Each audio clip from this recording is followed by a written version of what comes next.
하나님의 말씀을 읽겠습니다. 오늘 주신 하나님의 말씀 창세기 1장 1절에서 5절까지의 말씀입니다. 계시의 말씀을 읽을 때 하나님의 음성을 들으시기 바랍니다. 태초에 하나님이 천지를 창조하시니라. 그 땅이 혼돈하고 공허하며 흑암이 깊음 위에 있고 하나님의 영은 수면 위에 운행하시니라. 하나님이 이르시되 빛이 있으라 하시니 빛이 있었고 그 빛이 하나님이 보시기에 좋았더라. 하나님이 빛과 어둠을 나누사 하나님이 빛을 낮이라 부르시고 어둠을 밤이라 부르시니라. 저녁이 되고 아침이 되니 이는 첫째 날이니라. 아멘. 첫 번째 복음, 이런 제목으로 말씀을 드립니다. 하나님의 천지창조는 첫 번째 복음입니다. 복음에는 7가지가 있는데 첫 번째 되는 복음이 하나님이 천지를 창조하셨다. 하나님은 온 우주를 창조하신 분이죠. 과거에는 사람들이 우주에 대한 개념은 없었으니까 그냥 천지라고 썼지만 요즘에는 천지보다는 우주라 하는 것이 오늘날에 더 적합한 표현이 됩니다. 그래서 하나님이 우주를 창조하셨다. 이게 첫 번째 복음이 되겠습니다. 사실 이보다 더 확실한 명제는 세상에 없을 겁니다. 많은 과학자들이 이 명제를 부정하려고 시도를 했지만 보편적인 사람들에게 그 설명이 아주 억지스러운 느낌을 강하게 주는 그런 설명밖에 없어요. 사실은 실패했다고 볼 수 있어요. 만약 누군가 하나님이 온 우주를 창조하셨다고 하는 것을 억지로 믿고 싶지 않는 사람들이 있다면 억지스러운 어떤 설명인데도 불구하고 거기서 만족을 찾아야 되는 천지창조에 관한 복음은 세상에 있는 다른 여러 어떤 창조 설화들과는 비교할 수도 없을 정도로 그것들은 굉장히 동화스럽기도 하고 우화스럽기도 하고 좀 모호하고 원시적인 설명들이죠. 창세기에 나오는 천지창조에 관한 말씀은 우리들에게 지혜도 주고 감동도 주고 어떤 확신을 또 주죠. 하나님이 계시는구나. 비로소 우리가 우주를 창조하신 하나님에 대해서 들을 때, 이 복음을 들을 때 분명하게 하나님이 계신 것을 깨닫게 되고 나는 그 하나님 앞에 선 사람으로 인식이 됩니다. 이게 참 창조에 관련된 굉장히 중요한 복음의 이점이죠. 마치 캄캄한 어둠 속을 강력한 서치라이트로 착 비치는 듯한 그런 효과가 있어요. 이게 이제 사람의 지성과 영성에게 아주 강력한 계시가 됩니다. 그리고 이 천지창조 복음은 우리 영혼을 정리전돈시키는 효과가 있어요. 쓸데없는 것은 버리게끔 하고 그렇게 되면서 생각이 정돈이 되는, 비로소 바라봐야 될 어떤 대상을 절대적인 대상을 만나게 되죠. 천지창조에 대한 복음을 듣고서 하나님이 계시는구나. 하나님이 아니고서는 천지가 창조될 수가 없다. 이런 어떤 사실에 직면하면서 내가 하나님 앞에 대면하게 되는 거죠. 절대자를 대면하는 순간이 천지창조 복음을 들을 때부터입니다. 그리고 이제 비로소 천지창조에 관한 복음을 들으면서 내 자신이 하나님이 창조한, 하나님이 만드신 존재라는 것을 깨닫게 되죠. 천지창조만 깨닫는 게 아니라 나도 그 천지창조의 일부분이잖아요. 그러니까 당연히 내가 하나님 앞에 비로소 서게 되는, 모든 인생은 하나님을 알 때 비로소 자신을 깨닫게 돼요. 자신의 존재를. 하나님을 모르니까 내가 과거에는 짐승이었는데 인간으로 태어났는데 이런 쓸데없는 어떤 생각에 빠지게 되고 그러거든요. 얼마나 웃겨요, 아주. 그런데 내가 하나님 앞에 비로소 섰을 때 하나님이 나를 만드셨구나. 그러면서 분명하게 내 자신에 대한 이해가 정립이 되는 거죠. 자기 정체성이라고 그러죠. 자기 정체성이 비로소 정리가 되는 거예요. 많은 사람들이 자기 정체성이 무엇인지 막 방황을 하다가 천지창조의 복음을 듣고 비로소 자기의 정체성을 발견하게 된다. 이 진리가 모든 인생에게 변함없이 적용되는 원리가 됩니다. 굉장히 중요한 복음이죠. 뿌리를 알아야 열매를 알듯이 모든 인생은 하나님을 알아야 비로소 자기 자신이 어떤 존재인지를 알게 돼요. 천지창조에 관한 복음은 워낙 그 범위가 우주적이어서 한 사람 인간의 지성이나 영성 속에, 영혼 속에 다 담기가 쉽지가 않습니다. 그러나 첫 단추를 끼우는 것이 아주 중요하죠. 천지창조에 관한 믿음, 이 복음을 내가 아멘으로 받아들이는 것이 굉장히 중요합니다. 여기서부터 이제 시작이 되는 거예요. 근데 그 첫 단추가 하여튼 천지창조에 관한 복음이라면은 굉장히 유리한 셈이 됩니다. 우리 자신과 세상을 이해하는데, 우주를 이해하는데. 오늘 우리가 읽은 창세기 1장 1절에서 5절까지의 말씀은 창조의 첫째 날에 관련된 복음인데, 사실은 1절, 2절은 소론에 해당되는 말씀이고 3절부터 5절까지가 창조의 첫째 날에 관한 말씀이에요. 근데 이제 그 단어 선정에 있어서 어차피 우리가 알아들을 수 있는 단어를 사용을 해야 되잖아요, 우리는. 근데 우주에 관련된 것은 사실 우리 사람들의 단어를 사실은 초월하죠, 그 내용들이. 근데 어떻게 우리가 이해할 수 있으려면은 우리가 평상시 사용하는 단어를 사용할 수밖에 없는 거죠. 그런 한계점은 분명히 있다. 이걸 이해해야 된다. 그래서 하나님께서 이해하실 수 있는 수준의 단어나 어떤 설명으로 우리에게 설명할 수는 없어요. 네. 우리가 이해할 수 있는 그런 방식으로 밖에는. 그리고 아무리 지금 세상에 존재하는 천재들 많지만 그 천재들이라고 해도 이 하나님의 지혜를 다 아는 데까지는 분명하게 한계가 있어요. 다 몰라요. 저도 공부를 해보면은 과학자들도 이건 우리가 모른다, 여기까지만 알지 그 이상은 모른다, 다들 그렇게 얘기하지 네가 다 알아, 그런 과학자는 세상에 없어요. 성경은 어린이도 이해할 수 있는 단어로 기록이 되어 있어요. 아주 쉽게. 그러나 여러분들은 어린이가 아니죠. 뭔가 지혜가 장성한 자들이죠. 그리고 자신의 지식을 이용해서 과학적인 근거로 더 깊이 있게 온묘한 창조 원리를 탐구할 수 있는 분들이시기도 하잖아요. 물론 이제 꼭 그래야만 하는 것은 아닌데, 꼭 그래야만 더 믿음이 있는 분은 절대 아니에요. 어린이스러운 수준에서 천지창조를 이해하고 믿어도 그 살아가는 데 지장이 없고 믿음에 지장이 없어요. 어린이는 하나님이 안 만나주시거나 뭐 그러지 않아요. 분명하게 자신의 정체성을 바르게 깨닫고 바르게 살 수 있어요. 만약 여러분 가운데 의심을 잔뜩 품고 이 천지창조의 복음을 듣거나 읽어도 무방해요. 괜찮아요. 다만 진리에 대한 탐구정신, 스스로 속이지 않을 만큼의 인격을 가지고 있으면 괜찮아요. 그 사람은 언제든지 맡은 몇 년이 지나든지 몇십 년이 지나든지 하여튼 그런 탐구정신만 가지고 우주에 대해서 탐구를 하면은 자연스럽게 하나님의 존재를 깨닫게 됩니다. 오늘 여기에 모인 대부분은 이제 성인이고, 이제 한 어린이만 빼놓고 또 다 지성인이기 때문에 그에 걸맞는 설명을 제가 해보려고 합니다. 물론 제가 이제 간절히 원하는 것은 저도 이제 아인슈타인 같은 그런 지혜가 있고 여러분들에게도 슈레딩거 같은 그런 지혜가 있기를 바라는 것인데, 아무래도 우리에게는 이제 많은 한계가 존재하니까 1절부터 한번 보겠습니다. 1절에 있는 말씀은 태초에 하나님이 천지를 창조하시니라. 간단한 한 문장이죠. 히브리 원문에도 태초에라는 단어로 성경이 시작이 됩니다. 우주의 시작으로 복음이 시작됐다, 이렇게 보면 돼요. 복음이라는 것이 우주의 시작과 동시에 복음이 시작됐다, 이렇게 볼 수 있어요. 그리고 우주를 시작하시는 주체가 누구냐? 하나님이시다, 이렇게 기록하고 있죠. 그리고 이것이 첫 번째 복음입니다. 하나님이 우주를 시작하신 분이시다, 창조하신 분이시다. 이 원문을 정확하게 번역을 하면, 문자 그대로 이렇게 번역을 하면 태초에 하나님이 그 하늘들을 그리고 그 땅을 창조하셨다, 이렇게 번역해야 정확한 번역이 됩니다. 딱딱하지 좀 큰데 재미없이. 브레시트 바라 엘로힘 에트 하샤마임 베 에트 하아레츠, 이렇게 읽으면 됩니다. 쉽죠? 엘로힘은 여러분 잘 알죠? 하나님. 바라는 창조하셨다는 뜻이고요, 동사입니다. 태초에 창조하셨다, 하나님이, 그런 뜻이죠. 에트는 무엇을 이라는 뜻이에요. 그런데 그 옆에 있는 왜 에트는 그리고 무엇을, 이런 뜻이에요. 태초에 하나님이 그 하늘들을 그리고 그 땅을, 땅들이 아니라 땅을 창조하셨다, 이렇게 설명을 해드렸죠.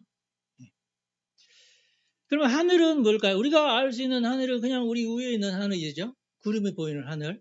그렇지만 우주에서 볼 때의 하늘은 우주 공간이라고 할 수 있고, 우리는 또 천국을 또 하늘이라고 그래요. 그렇죠? 하나님이 계시는 거. 또 우리는 영적으로는 4차원의 세계를 하늘이라고 그래요. 그래서 그런 모든 것을 생각해 보면 이 하늘이 간단하게 단어는 하나지만 그 의미는 굉장히 여러 군데를 설명할 수 있다.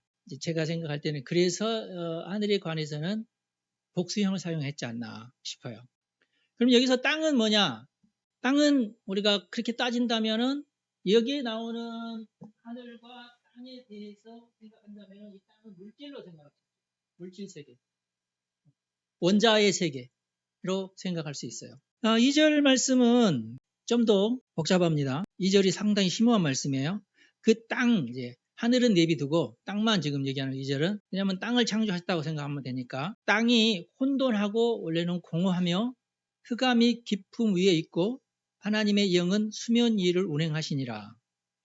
아무리 읽어도 이게 해석이 안 되죠.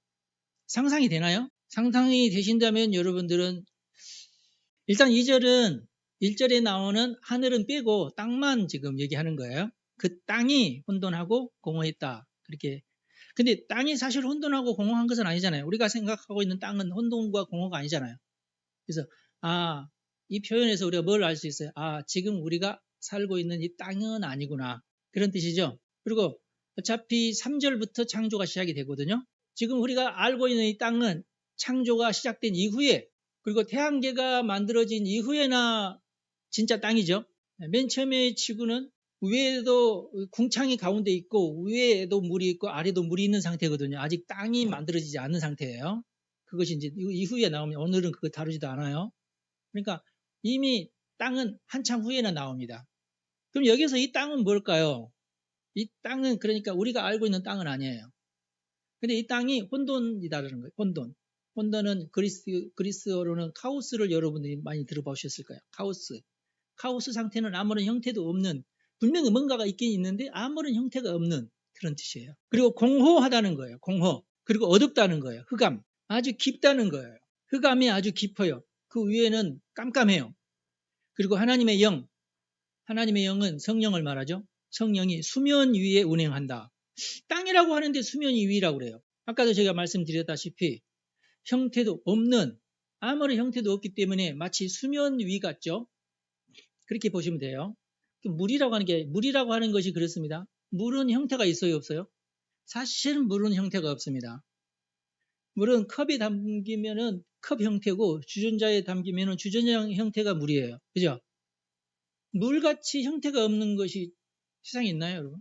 그래서 이 2절에 있는 이 말씀은 아직은 창조 이전의 상태라고 볼 수 있어요. 과학적으로는 이 2절이 빅뱅이 일어나기 이전의 상태를 묘사한 것이라고 생각하시면 돼요. 물질이 만들어지기 이전의 형태, 물질이 만들어지도록 준비된 상태를 말한다.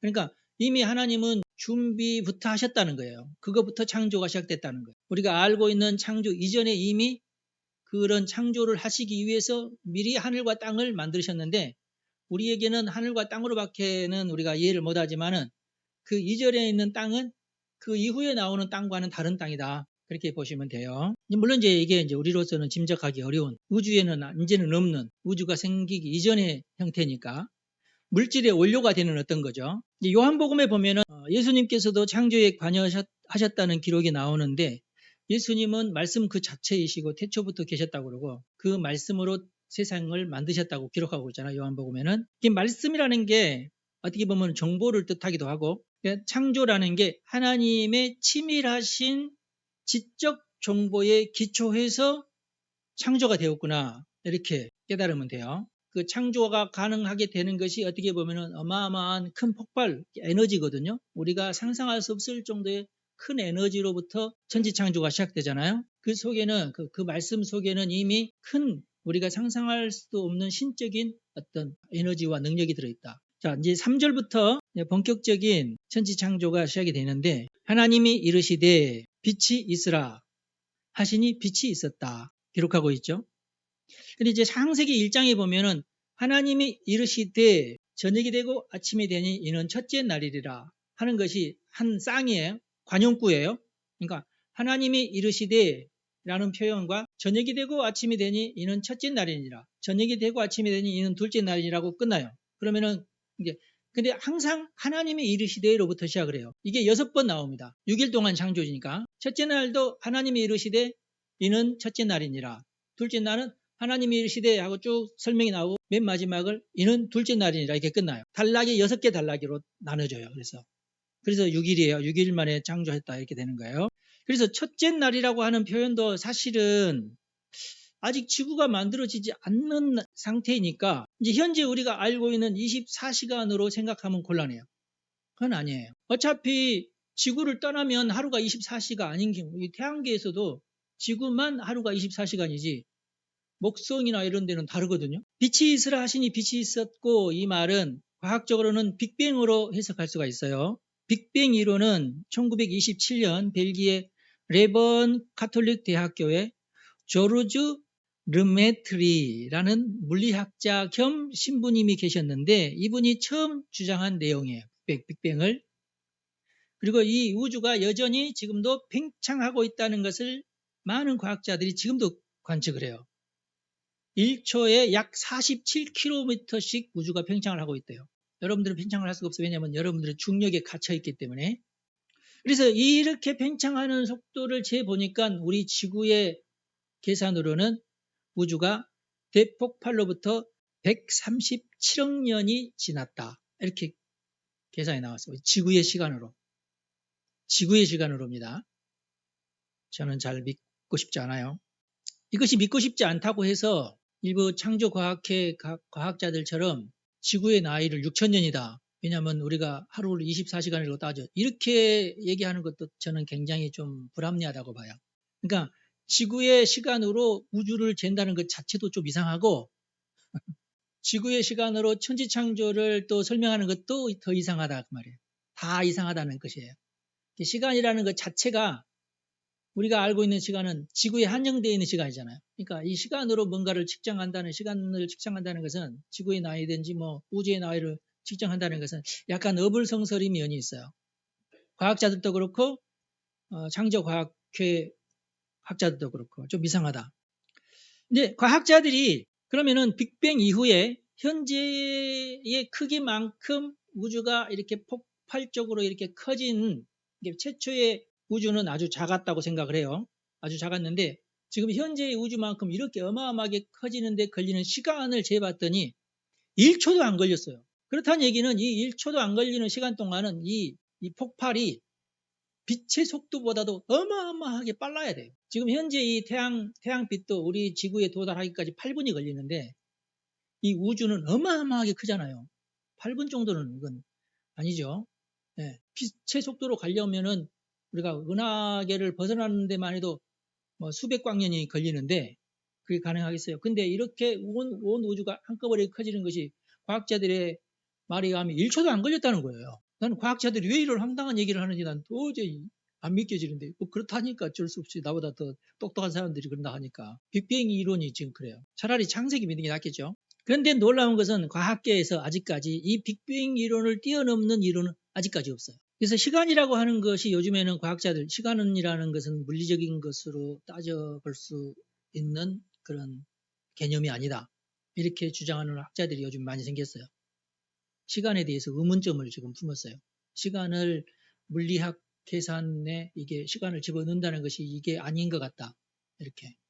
왜냐하면 시간이라는 것은 물질이 아니잖아요. 존재하는 게 아니거든요. 시간은. 존재하는 물질이 아니에요. 그런데 물질을 계산할 때 거기다가 시간을 집어넣는다는 것이 이건 좀 맞지 않다. 근데 시간을 안 집어넣으면 또 계산이 또 안 되니까 이게 과학의 어떤 딜레마이면서 한계다. 이게 학자들이 시간 변수 외에 제대로 된 어떤 계산법을 만들어낸다면 이게 이 수수께끼가 풀릴지도 모르죠. 사절에 보니까 그 빛이 하나님이 보시기에 좋았더라. 하나님이 빛과 어둠을 나누셨다. 그렇게 기록하고 있죠. 근데 우리가 볼 수 있는 빛이란 가시광선에 불과합니다. 가시광선이라고 해도 그 색깔의 조합으로 만들어내는 색의 다양성은 실로 어마어마합니다. 우리 상상을 초월할 정도로 어마어마한 색깔들이 이 세상에는 존재해요. 이 우주에는. 근데 우리 눈으로 직접 볼 수 있는 것은 가시광선, 말 그대로 가시, 눈으로 볼 수 있는 광선이라는 뜻이니까 이쪽은 자외선이고 이쪽은 적외선이고 모르잖아요. 우리는 거기서부터 벌써 모르잖아요. 근데 그 광선이 그런 선만 있는 게 아니고 전자파, 여러분들이 가지고 있는 모든 휴대폰도 다 그 우리가 눈에 볼 수 없는 그 주파수로 쏘는데 어마어마하게 멀리까지 가기 때문에 여러분의 휴대폰에도 잡히고 그러거든요. 라디오 주파수도 마찬가지고 모두가 다 빛인데 우리 눈에 보이지 않을 뿐이죠. 이 우주에는 어마어마하게 많은 빛이 있어요. 레이저도 그 중에 하나이고 X선도 우리 눈에는 보이지 않지만은 하여튼 있잖아요. 그래도 뭐 다는 아니지만 우리가 볼 수 있는 것도 있으니 얼마나 다행입니까? 하지만 이 우주에는 가시광선이 아닌 그보다 훨씬 더 많은 빛들이 존재하고 소리도 일종의 빛이기도 하고 그리고 이제 인류가 이제 이 수많은 빛들을 이제 알아내고 그것을 계측하는 계측기도 알아내고 그것을 발생시키는 장치도 알아내 가지고 여러 가지 인류의 문명을 발전시켰죠. 지금도 여전히 그러고 있어요.